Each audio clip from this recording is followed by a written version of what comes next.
Hello, first grade families. This is my parent information that I have for you guys. I'm also going to give you guys just the slides so that you're able to go back and click on any links that you would like to click on, and also so that you don't have to listen to me talk through the whole slideshow if you would not like to. So, my name is Mrs. Angers, and I will be your child's first grade teacher this year, and we are doing remote learning. So, this year is going to be crazy, but we have got this. We are going to work as a team to help these kiddos one tiny puffin step at a time. We can do this. So, breathe. So, the first thing you might be wondering is what does your child need to be prepared for remote learning? Now, we are going to have a supply pickup in about a week or two once the school gets everything all organized, and they'll be able to pick up a kit of supplies that I'll be sending, and it'll have things like math manipulatives inside of it. But for this first week or so, the main things you just need to make sure you have are your school tablet and a charger so that it can be charged, something to write with if it's a pencil, a way to sharpen it, paper or notebook to paper to write on, and then crayons or markers to draw with. And then if you go back to the slideshow that's not a video, that doesn't have me talking, you'll be able to click on this link here and it'll take you right to the full universal district supply list for all of the recommended school supplies for this year. Another thing that might be a good idea is to have a box or container of some sort that your child can keep all of their school stuff in, and then that way they can kind of go and grab it when it's time for school in the morning and then put it away in the afternoon, and everything will be right there for them. You could even maybe make it fun and try and decorate it. They'll also need to have a designated spot that they're going to work in. I don't want you to feel like it has to be sitting at a table or a desk with their chair straight up every single time, because in our typical school day when we are in the classroom, we're not always sitting in chairs at tables. Sometimes kids will choose to work on the floor or on a fun chair if you had an exercise ball. Now, of course, you don't want to pick something that's going to be super distracting for your child, but I just wanted to point out that it's okay for them to sit in an atypical kind of seat as long as it's clean and clear, there's no distractions, they have a quiet spot to work, there's room for their things, and they're comfortable and they have their tablet up at eye level so that they can see all of their classmates.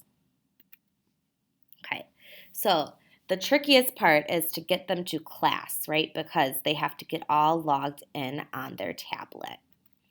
So we are going to have virtual classes every single day on Zoom. They will always start at 8:45. Oops, I'm sorry. And they will always use this Zoom link. So I've got this Zoom link in a lot of places. I think I sent it to you in an email. It's in this presentation. It's in the first welcome one. And it's also on Seesaw as well. And then this will be posted on Seesaw every day super easily for the kids to click on and find. Now, I made you guys a little video. I apologize if it's hard to see. I was trying to show on the student tablet what I was doing, but you can go on to the other slideshow and watch that at your own pace. And I'm just demoing going on to Seesaw from the tablet and then finding that Zoom link to get logged in. So now let's talk about what our virtual school day is going to look like. You may have heard some things about synchronous and asynchronous time, and I just want to talk about how that is all going to work. So this is our daily schedule.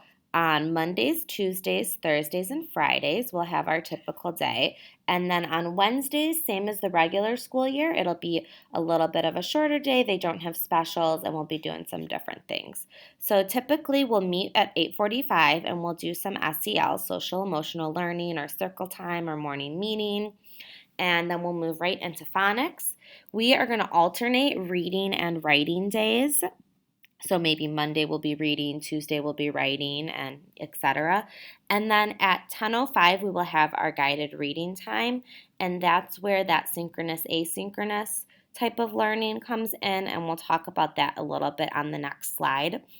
After guided reading, they'll have time for a movement break. We'll probably do a Go Noodle dance if you're familiar with that. And then if your child has a snack at home that they want to eat, they're definitely welcome to take a break, go to the bathroom, take out a snack, things like that at that time. But we are going to stay all logged into our computers. After that, we'll move into our calendar and math warm up. We're doing something called Number Corner this year, which I'm very excited about. And then we will break for lunch. And at this time, when they break for lunch, they'll actually be logging off of the Zoom call because as I go on my lunch break as well, I won't be able to sit and monitor and supervise the kids on the call. So then when they come back for math at 12:30, they'll need to get logged back into that call. So we'll definitely talk with kids about that before we log off, before we go to lunch. But if you are not going to be sitting right at home with your child, it might be a good idea to figure out a way to set some sort of timer or figure out whatever system is going to work for you and your child to get them back on at 12:30 for math. After math, we'll move into our specials times, and the children will actually go to another Zoom link to see their specials teacher, and then they'll come back for our class wrap up, kind of like the opposite of the morning meeting, and then they can move into some choice board time. So they'll have some activities that they can work on their own to choose from, and then also in that time, if students are behind or if students are advanced and need more work at their level, I might pull kids into a separate Zoom call for another small group to kind of work with them that way.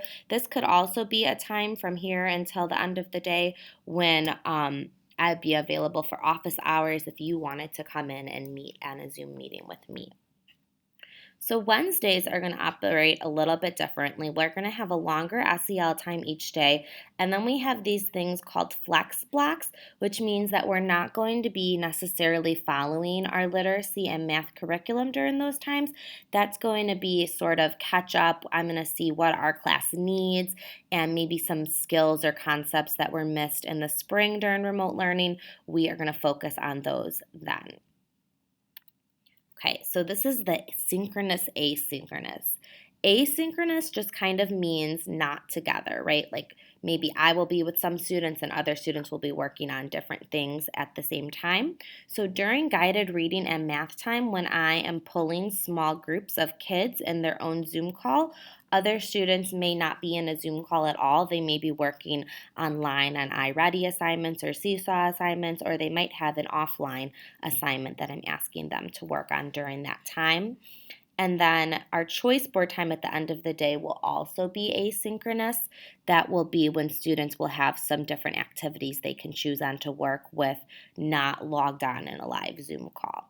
But all of our other time of our day, besides those three particular ones that I mentioned, will be synchronous. So we will be live and working together on Zoom. For specials, our class is going to stay together, but they're all going to go to another Zoom call. So it will be pretty easy for me to just send the link to them, and they should be able to click straight from our Zoom call into the next one because they're all going to go at the same time. We are going to go to Fine Arts every Monday, LRC every Tuesday. On Wednesdays, they'll have a specials choice board to choose from. And then on Friday is the only one that might be a little tricky because the students can pick which special that they want to go to. So I will have to send them from our Zoom 3 different links to pick from. So this first Friday might be a little tricky to get everybody where they want to go, but we will definitely get through it. And then on the clickable slideshow that I'll also send you, you can click here and see the specials page with our schedule on it and all of the specials links that the kids will be getting. Okay, so since we are doing online learning, we definitely are going to have some applications that we are using now.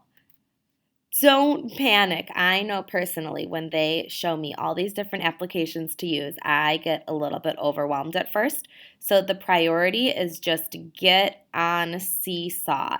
If your child is connected to Seesaw, if you are connected to Seesaw as a parent, that is fine. You can breathe and we can work on getting them on those extra things like Epic and Zoom and eventually iReady later. So right now the priority is just get on Seesaw.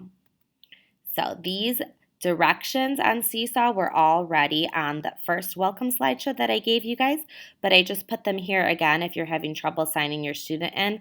I know a couple parents already clicked I'm a student and then it asks you for an email address, which is confusing. If you just scroll down from that portion, you'll see that white button for sign in with Google, and then that's where it will automatically bring you to our class. But please, please let me know if you're having trouble because signing into Seesaw is definitely our priority. Okay, so I have some directions here to get onto RazKids, which is a reading app that we use, and you, of course, can go look at those at your own pace. And then for Epic as well, which is another app that has access for reading and research materials and books, and the kids pretty particularly like that one. Later, as the school year progresses, we are going to use iReady for our math curriculum online and iStation for reading instruction, but we are not getting to those just yet, probably not for at least 2 weeks. So don't worry about it yet. We will definitely send more information out when we're ready for those ones. Okay, that is it. That's everything you need to know to get started, to get ready to go for day one for the beginning of the school year. Of course, as more things come up, I will let you know. My contact information is at the end of the slideshow here, and I've also put a link with the informational video if you need help contacting me on Seesaw through the messaging app. Okay, I am so excited to get started. I know this year is going to be a little bit different, but we can definitely do it. We're all going to work together, and your kiddos have got this. Please let me know if you have any questions.